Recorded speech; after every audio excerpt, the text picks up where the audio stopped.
વિસ્તારમાં આવેલ ખાલી જગ્યામાં ગોલ્ડન સિટી તેમજ આસપાસની સોસાયટી દ્વારા મહાનગરપાલિકા તેમજ વોર્ડ નંબર 2 ના કાર્યકરોને શાંતિ કુંજની રજૂઆત કરાઈ।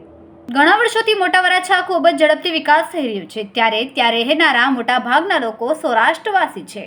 ત્યાં મોટી ઉંમરના વડીલો માટે શાંતિ કુંજની જરૂર હોવાથી ત્યાંના લોકો દ્વારા વોર્ડ નંબર 2 ના ભારતીય જનતા પાર્ટીના કાર્યકર દિનેશભાઈ સાવલિયા તેમજ ઓલપાડ વિધાનસભાના ઇન્ચાર્જ હસમુખભાઈ હિરપરા અને વિસ્તારના મહામંત્રી ભાવિનભાઈ કરકર તેમજ તે વિસ્તારના વોર્ડ પ્રમુખને તેમજ નગરસેવકોને સ્થાનિકોએ રજૂઆત કરી હતી। ત્યાં શાંતિકુંજ માટે બીજેપીના કાર્યકરોએ ઓલપાડ વિધાનસભાના ધારાસભ્ય મુકેશ પટેલને રજૂઆત કરીને શાંતિકુંજ બને તે માટે રજૂઆત કરી હતી।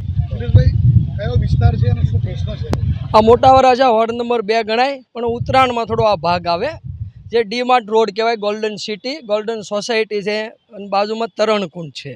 એની બાજુમાં એક પ્લોટ એવો પડ્યો છે કે ઉપર હાઈ ટેન્શન લાઇન નીકળેલી છે, એટલે આ પ્લોટ કોઈ ભાડે રાખતું નથી। આ શેડવાળાનો હમણાં કોઈ ગ્રાફડો ફાટ્યો પણ એ જોઈ જોઈને વયા જાય છે, એ કે અહીંયા તો અકસ્માત થઈ જાય।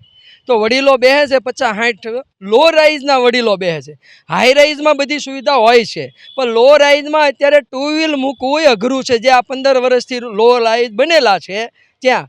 એટલે વડીલોનો પ્રશ્ન એવો છે કે ભાઈ અમને અહીંયા નાનું મોટું શાંતિકુંજ બનાવી દો, તો અમે સામાજિક કાર્યકર્તા જેવી અમે લેખિતમાં રિસીવ કરાવી। અમારા ધારાસભ્ય શ્રી મંત્રી છે મુકેશભાઈ, એની પાસે રિસીવ કરાવી, મેયર શ્રી, ડેપ્યુટી મેયર, સ્થાયી સમિતિ અને શાસક પક્ષના નેતા અને અહીંના કોર્પોરેટરો, આગેવાનો, વોર્ડ પ્રમુખો વગેરે વગેરે। તો હવે એ બધાએ ધ્યાન ઉપર લીધું છે અને એ લોકોએ કીધું છે ભાઈ અમારા અધિકારીઓ આવશે, મતલબ કે એસએમસીના ની સર્વે કરશે, જો બનાવવા જોગ છે તો 100% બનાવી દેશે અને બનાવવા જોગ તો છે જ। કેમ કે અહીંયા વડીલોને રોડ ઉપર બેસવું પડે છે, એમાં કોઈ શાક માર્કેટ ભરાતું હોય, કોઈ દુકાનો હોય, તો એ લોકોને સારું ન લાગે દુકાનવાળાને, અને દાદા લોકોને સારું ન લાગે કે ભાઈ આ મોઢા બગાડે છે, કાળા મોઢા કરે છે। એટલે આ રોડ ઉપર બની જાય શાંતિકુંજ તો અહીંયા 50-60 વડીલો બેસે, એને એક આશીર્વાદ રૂપ થઈ જાય અને શાસન સારું છે, અત્યારે પોઝિટિવ કામ હાલે છે તો કરીએ।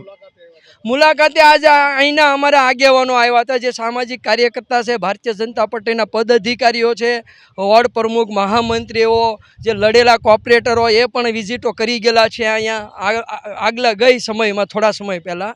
એટલે અહીંયા ચા પાણી નાસ્તો પણ લોકો કરાવે છે, એટલે એ ભાવથી અહીંયા આવ્યા હતા અને બધાની રજૂઆત સાંભળી અને એ આગળ રજૂઆત કરશે। મારું નામ હસમુખભાઈ હિરપરા। આ વિસ્તારમાં મોટા વરાછા વિસ્તાર છે। આ વિસ્તારની અંદર ઘણા સિનિયર સિટીઝનો બેસે છે, રોડ ઉપર બેસવું પડતું હોય, ઘણીવાર એને સોસાયટીની અંદર બેસવું પડતું હોય, તડકો હોય, તો એ લોકોએ એવી માંગ મૂકી છે એસએમસી પાસે કે ભાઈ આ પ્લોટ અમને બેહવા ઉઠવા માટે સિટીઝનોને આપે। તો એ લઈને અમે એ લોકોની વેદના સાંભળવા આવ્યા હતા કે ભાઈ આ શું પ્રશ્ન છે। એટલે એ લોકોએ બધી આવી વાત કરી કે ભાઈ અમારા આવો પ્રશ્ન છે, તો અમે સાંભળી અને હવે અમે જઈ અને એસએમસીમાં આ રજૂઆત કરશું, ધારાસભ્યશ્રીને રજૂઆત કરશું કે ભાઈ આ પ્લોટ આ લોકોને ફાળવવામાં આવે અને જે કાંઈ ડેવલપ કરવામાં આવતું હોય તે ડેવલપ કરી આપે।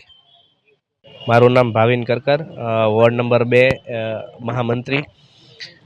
અમે ઘણા સમયથી આ વિસ્તારમાં તરણકુંડની બાજુનો પ્લોટ વડીલોની માંગણી હતી કે અમને બેસવા ઉઠવા માટેનું એક સ્થળ મળે અને એક શાંતિકુંજ ટાઈપનું જગ્યા ફાળવવામાં આવે।